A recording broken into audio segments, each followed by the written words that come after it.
अध्याय एक। विचरते विचित्र यात्रा। हरित बांस वृक्ष के नीचे युवा भिक्षु स्वास्थी पालथी मारे बैठा था और अपनी श्वास क्रिया पर ध्यान केंद्रित कर रहा था। वह वेणु वन विहार में 1 घंटे से अधिक समय से ध्यान साधना कर रहा था, जबकि अन्य सैकड़ों भिक्षु बांस के वृक्षों के नीचे अपनी फूस की कुटियाओं में बैठे साधना कर रहे थे। महान गुरु गौतम, जिन्हें लोग प्रेम एवं श्रद्धावश बुद्ध कहते हैं, इस बिहार में 400 शिष्यों के साथ निवास करते थे।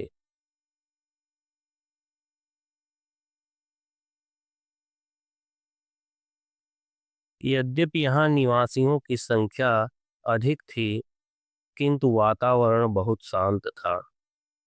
बिहार का क्षेत्रफल 40 एकड़ था और यहाँ बांस की नाना जाति प्रजातियों के वृक्ष लगे थे, जो मगध राज्य में जगह जगह से लाकर यहाँ लगाए गए थे। यहाँ बिहार मगध की राजधानी राजगृह से इतनी सी दूर था कि यहाँ 30 मिनट में पहुंचा जा सकता था। 7 वर्ष पहले राजा बिंबिसार ने यह बिहार बुद्ध एवं संघ को दान में दे दिया था। स्वास्थी ने अपनी आंखें मली और मुस्कुराया। उसकी टांगें अब भी मुड़ी थी, जिन्हें उसने धीरे धीरे खोला। इस 21 वर्षीय युवा को मान्य सारिपुत्र ने, जो बुद्ध के वरिष्ठ शिष्य थे, 3 दिन पहले ही प्रव्रज्ञा दी थी। प्रव्रज्ञा समारोह के समय स्वास्थी के सघन सुनहले बाल उस तरह से मोड़ दिए गए थे। बुद्ध के भिक्षु समुदाय का अंग बनकर स्वास्थी अत्यंत प्रसन्न था। बहुत से भिक्षु उच्च घरानों में जन्मे हुए व्यक्ति थे तथा बुद्ध के भाई नंद, देवदत्त, अनिरुद्ध और आनंद। यद्यपि सभी स्वास्थी का इनके साथ परिचय नहीं कराया गया था, स्वास्थी ने इन्हें दूर से ही देखा भर था। अधिक प्रयोग से बदरंग हुए, चीवर धारण किए हुए होने पर भी इनका आभिजात्य निश्चित रूप से झलकता था। ऐसे ऊंचे घरानों के लोगों का मित्र बनने में तो मुझे अभी पर्याप्त समय लगेगा, ऐसा स्वास्थी ने सोचा। लेकिन राजा के पुत्र होने के बावजूद उसे स्वयं बुद्ध और अपने बीच कभी दूरी का अनुभव नहीं हुआ।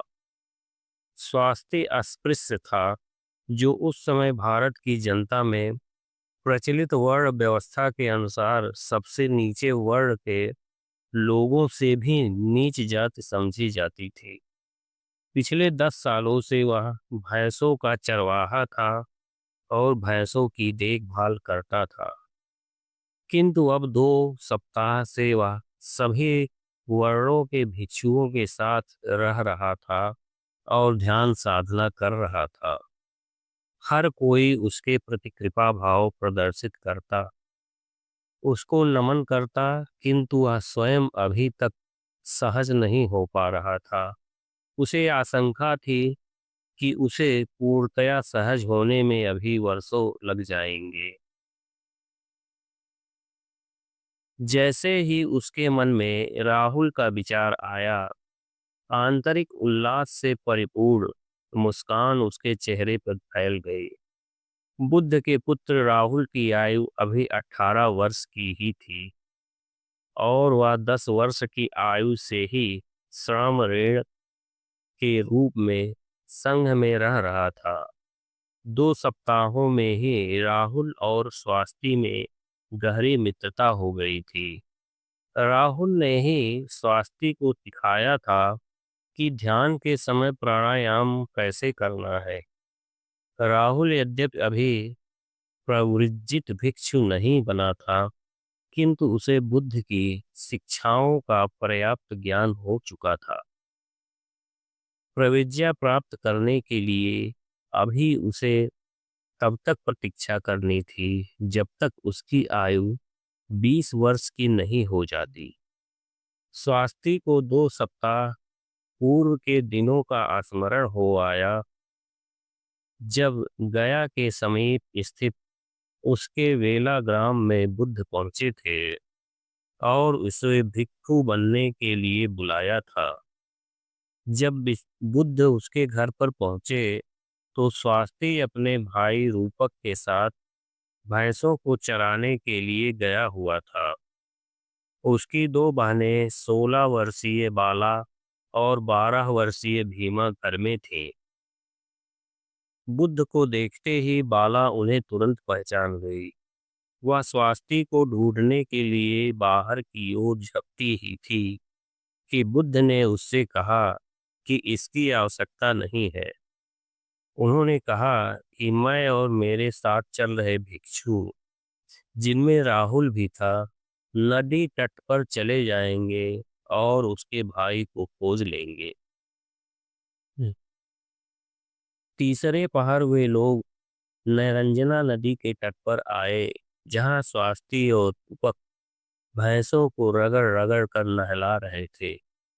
बुद्ध को देखते ही दोनों युवक पानी में से निकलकर दौड़ते हुए नदी तट तक आए और करबद्ध प्रणाम करके उनके समक्ष प्रणत हुए।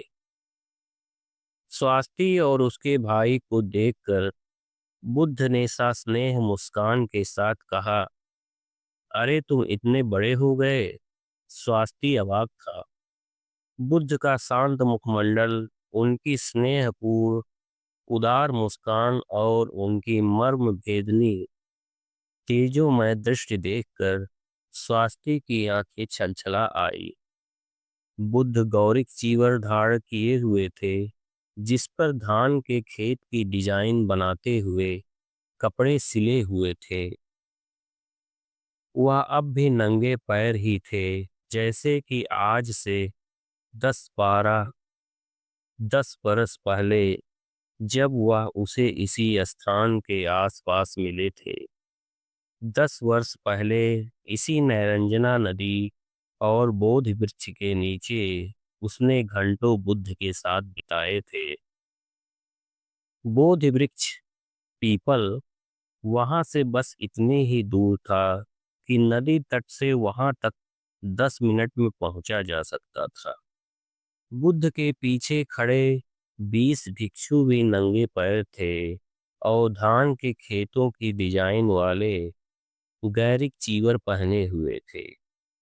अधिक ध्यान से देखने पर स्वास्थ्य ने पाया कि बुद्ध का चीवर अन्य भिक्षुओं के चीवर से 1 हाथ अधिक लंबा था।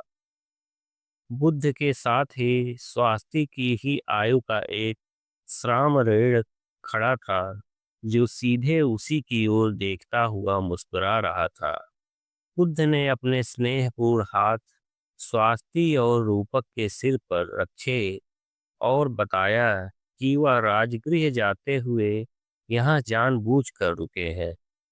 उन्होंने कहा कि तुम भैंसों को नहला लो, इसके बाद हम सब स्वास्थ्य की झोपड़ी तक साथ साथ ही चलेंगे। वापस आते समय बुद्ध ने स्वास्थ्य और रूपक का परिचय अपने पुत्र राहुल से कराया, जो अभी तक स्वास्थ्य की ओर मोहक मुस्कान के साथ देख रहा था। राहुल स्वास्थ्य से आयु में 3 वर्ष छोटा था, किंतु दोनों का कद एक बराबर था। श्रामणेर होते हुए भी राहुल के वस्त्र भिक्षुओं के जैसे ही थे। राहुल ने अपने भिक्षा पात्र रूपक को पकड़ा दिया था और स्वास्थ्य और रूपक के बीच में दोनों नए मित्रों के कंधे पर प्रेम पूर्वक हाथ रखे हुए चल रहे थे।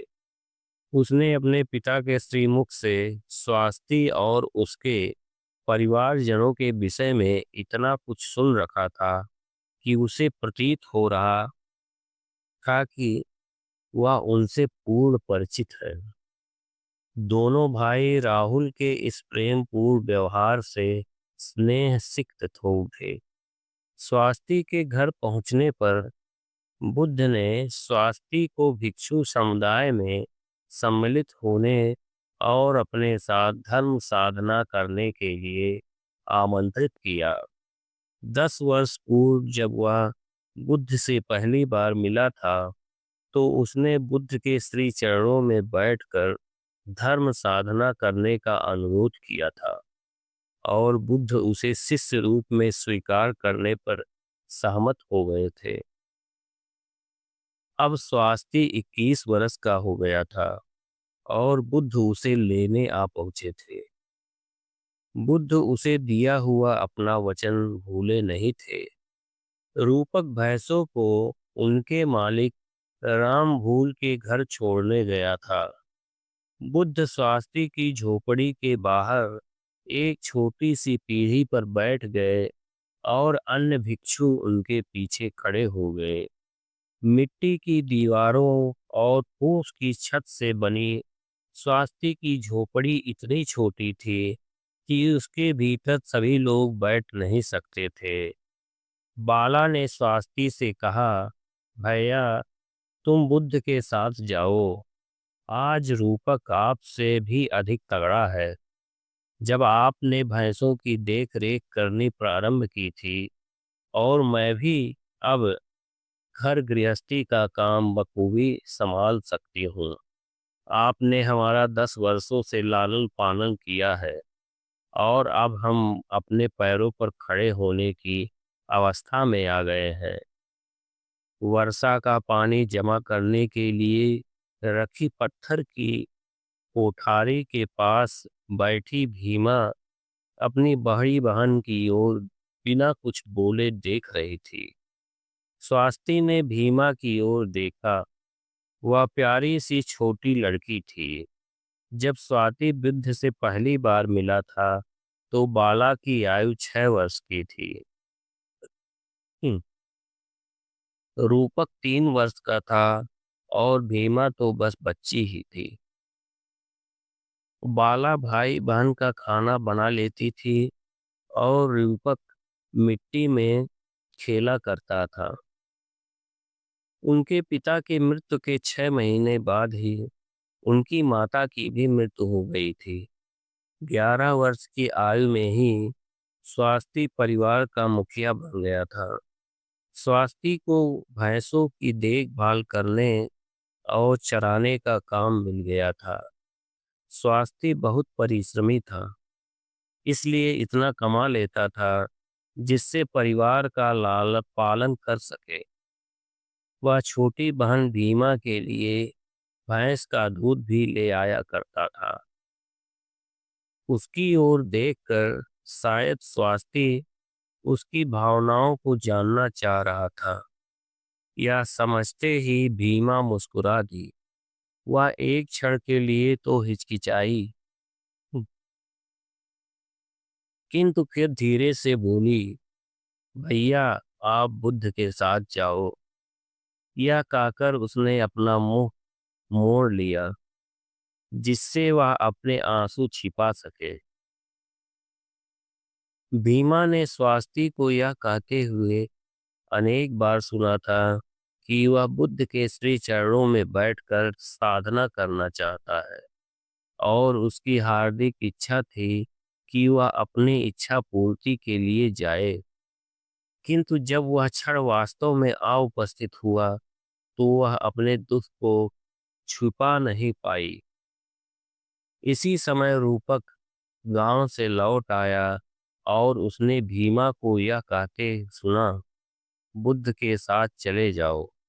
वह समझ गया कि विदाई का क्षण आ गया है। उसने स्वाति की ओर देखकर कहा, हाँ भैया, आप बुद्ध के साथ चले जाइए। सारा परिवार एकदम मौन हो गया। रूपक ने बुद्ध की ओर देखकर कहा, परम आदरणीय, मुझे आशा है कि आप अपने श्री चरणों में अध्ययन करने की अनुमति मेरे भाई को प्रदान करेंगे। मैं भी अब इतना बड़ा हो गया हूँ कि परिवार का पालन कर सकूं। स्वास्थ्य की ओर मुड़कर उसने आंसू रोक कर कहा, किंतु भैया, कृपा करके बुद्ध से पूछिए कि आप घर आ सकेंगे और समय समय पर हमसे मिलते रहेंगे। बुद्ध उठ खड़े हुए और स्नेह पूर्वक भीमा के सिर के बाल सहलाए। बच्चों, अब खाना खाओ। मैं आकर स्वास्थ्य को साथ ले जाऊंगा ताकि सभी साथ साथ राजगृह जा सकें। मैं और सभी भिक्षुगण बोधि वृक्ष के नीचे आज रात विश्राम करेंगे। बुद्ध ने द्वार पर पहुंचकर मुड़कर स्वास्थ्य की ओर देखा और कहा, कल सवेरे तुम्हें कुछ भी साथ लाने की आवश्यकता नहीं है। जो कपड़े तुमने पहन रखे हैं वे ही पर्याप्त हैं। उस रात सभी बच्चे बड़ी देर तक जागते रहे।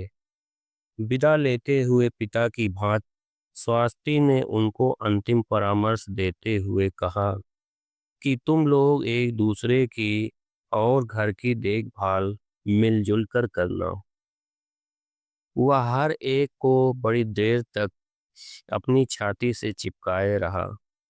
आंसू रोकने में असमर्थ रहने पर भीमा जब अपने बड़े भाई की गोद में थी तो सीने से सिर लगाकर सुबक उठी, किंतु उसके बाद उसने अपना सिर उठाया, दीर्घ निश्वास लिया और भाई की ओर देखकर मुस्कुरा दी।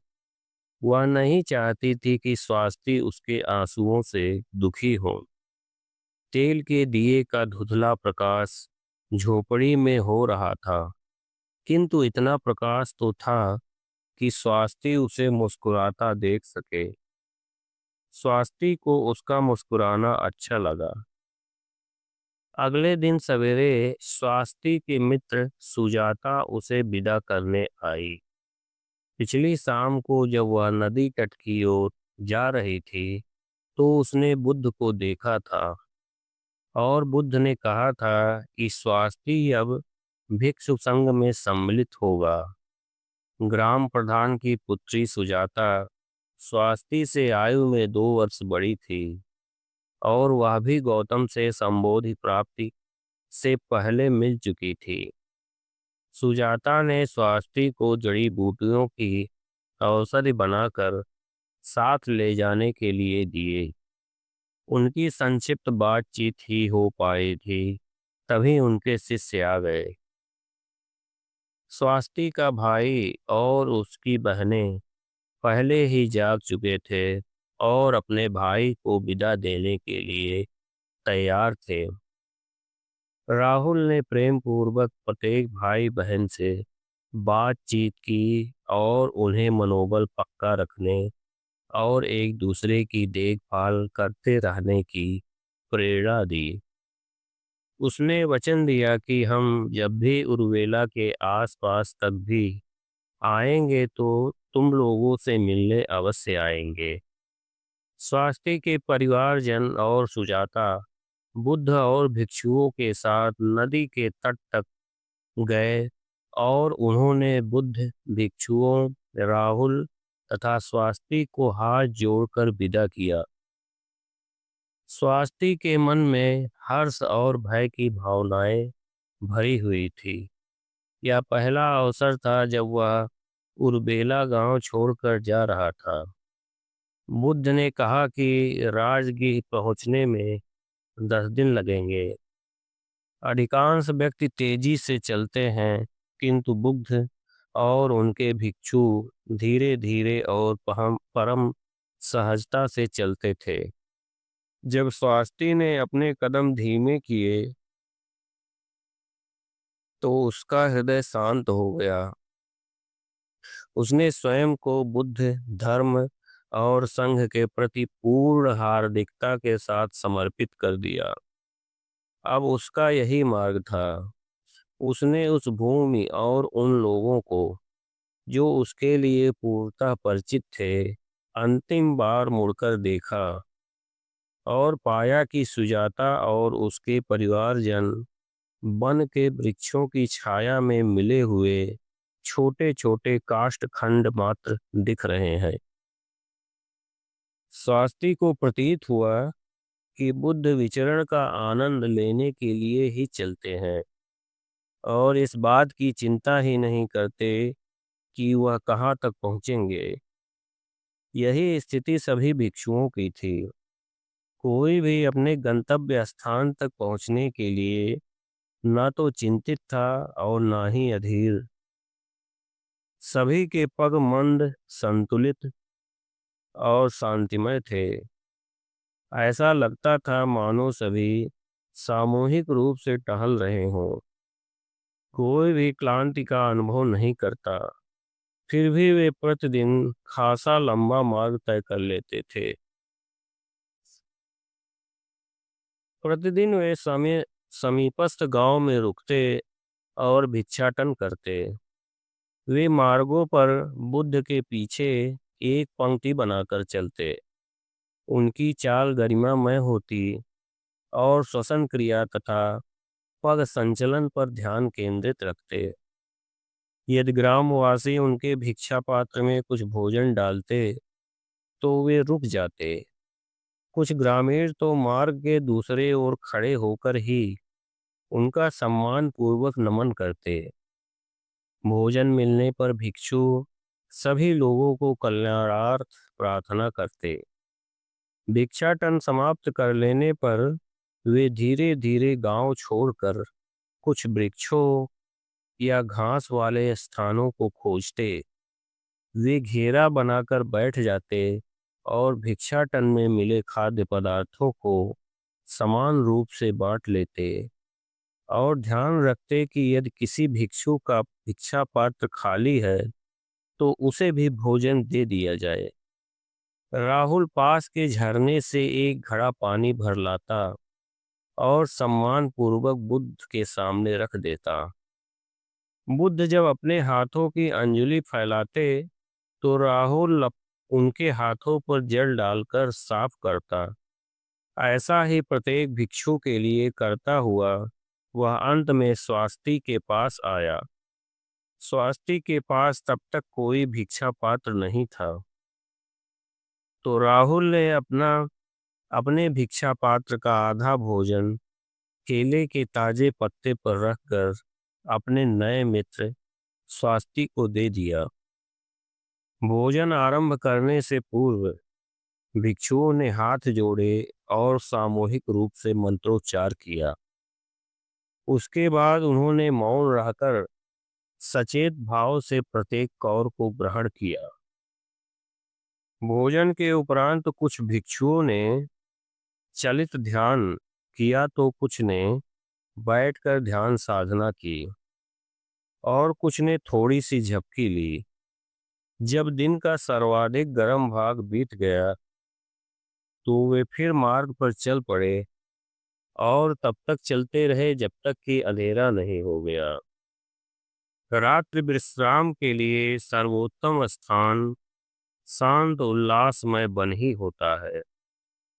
प्रत्येक भिक्षु का अपना आसन होता था और बहुत से भिक्षु उस पर पद्मासन लगाकर बैठकर आधी रात तक साधना करते रहते। फिर अपना चीवर बिछाकर सो जाते। प्रत्येक भिक्षु के पास दो चीवर होते थे। एक वह शरीर पर धारण किए हुए होता था और दूसरा वर्षा या शीत से रक्षा के लिए रखते थे। अन्य लोगों की भांति स्वास्थ्य भी ध्यान साधना करता रहा और वृक्ष की जड़ों को तकिया बनाकर धरती पर ही सो गया। अगले दिन प्रातः जब स्वास्थ्य जगा तो उसने देखा कि बुद्ध और अन्य भिक्षु शांत भाव से साधना कर रहे हैं और उनके मुखमंडल से अत्यंत शांति और तेज विकीर्ण हो रहा है।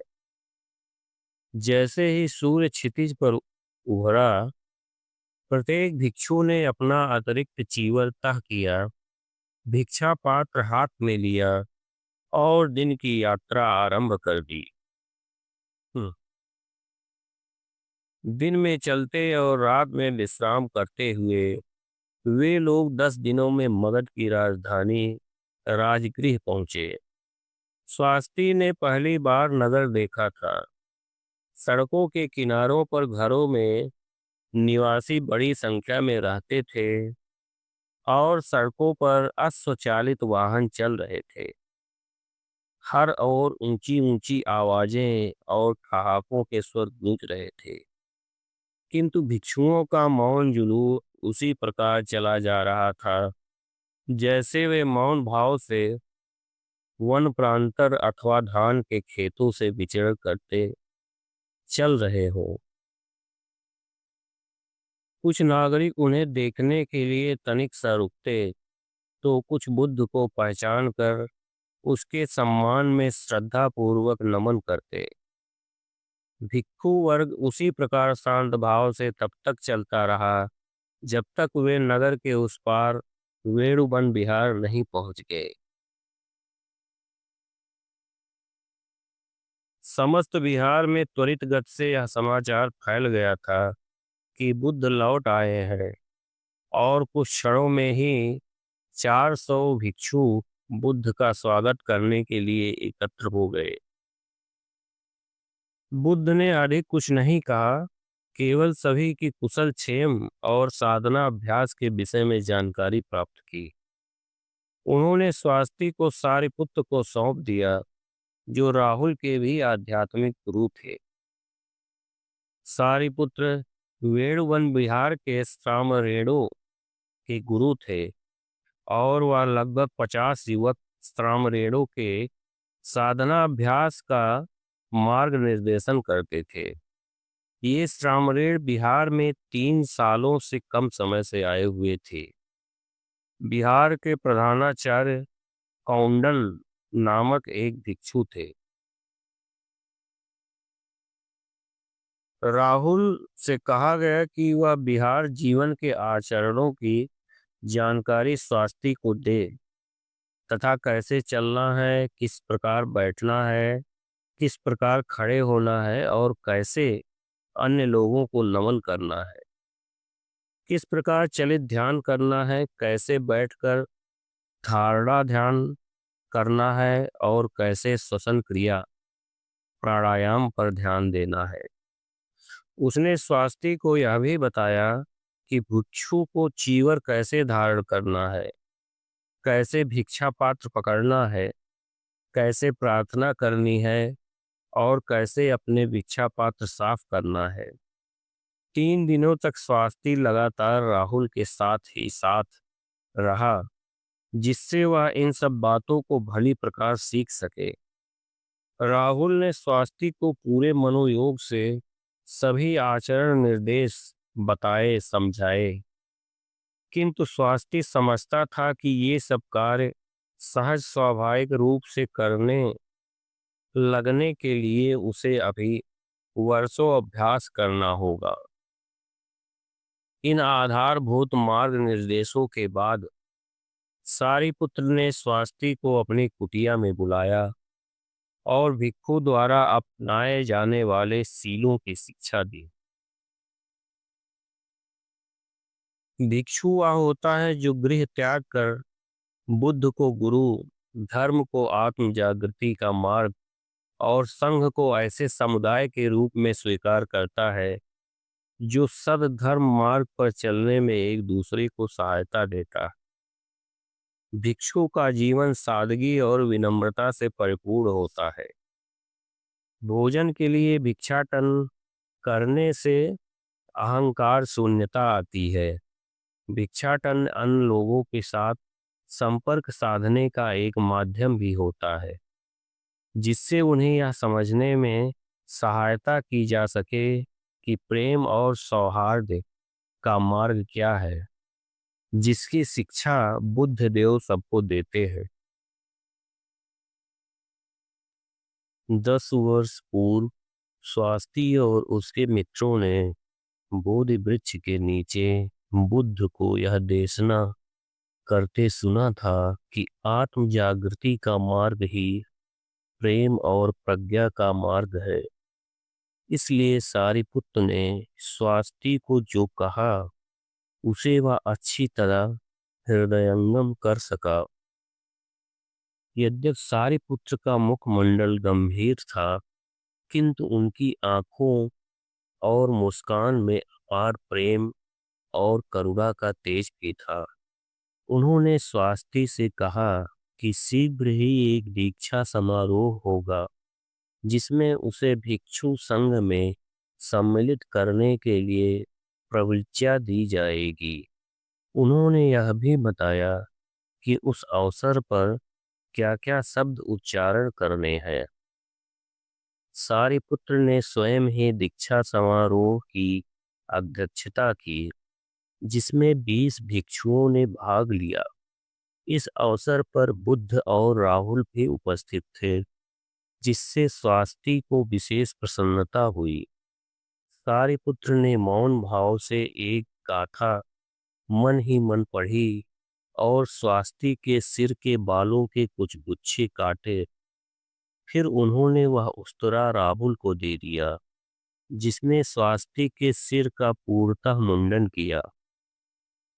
सारिपुत्र ने स्वास्थी को 3 चीवर दिए, एक भिक्षा पात्र और एक घड़ा दिया। राहुल ने उसे सिखा दिया था कि चीवर कैसे धारण करना है, इसलिए स्वास्थी ने बिना कठिनाई के चीवर धारण कर लिया। वह बुद्ध तथा उपस्थित अन्य भिक्षुओं के समक्ष अपना आभार व्यक्त करने के लिए प्रेरित हुआ। बाद में उस दिन प्रातः उसने पहली बार प्रव्रजित भिक्षु के रूप में भिक्षाटन किया। वेणुवन विहार के भिक्षु कई दलों में विभक्त होकर राजगृह में भिक्षाटन करते थे। स्वास्थी जिस दल में था, उसके नेता सारिपुत्र थे। बिहार से भिक्षाटन के लिए निकलते समय कुछ पग चलकर स्वास्थी ने स्वयं को स्मरण दिलाया कि भिक्षाटन सद्धर्म के मार्ग की साधना का एक अंग है। उसने अपनी श्वसन क्रिया पर ध्यान केंद्रित किया और प्रत्येक पग शांतिपूर्वक सचेतावस्था में उठाया। राहुल उसके पीछे पीछे चल रहा था। यद्यपि स्वास्थी अब प्रव्रजित भिक्षु था, किंतु वह समझता था कि उसका अनुभव राहुल के अनुभव की तुलना में बहुत कम है। उसने मन में संकल्प किया कि वह विनम्रता और सौम्यता के भावों को पूर्ण मन से अपनाने में कुछ भी उठा नहीं रखेगा।